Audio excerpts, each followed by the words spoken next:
السلام علیکم ورحمۃ اللہ وبرکاتہ۔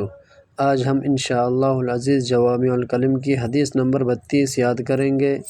اعوذ باللہ من الشیطان الرجیم، بسم اللہ الرحمن الرحیم۔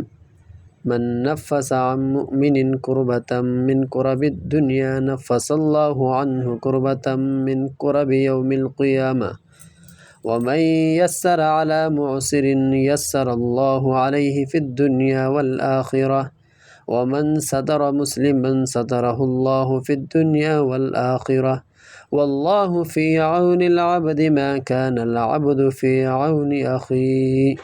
ترجمہ: جو شخص کسی مسلمان کو دنیاوی مصیبت سے چھڑائے گا، اللہ تعالیٰ اس کو قیامت کی مصیبتوں سے چھڑائے گا، اور جو شخص کسی مفلس غریب پر معاملے میں آسانی کرے گا، اللہ تعالیٰ اس پر دنیا و آخرت میں آسانی کرے گا، اور جو شخص کسی مسلمان کی پردہ پوشی کرے گا، اللہ تعالیٰ اس کی پردہ پوشی کرے گا، اور جب تک بندہ اپنے مسلمان بھائی کی مدد میں لگا رہتا ہے، اللہ تعالیٰ اس کی مدد میں لگا رہتا ہے۔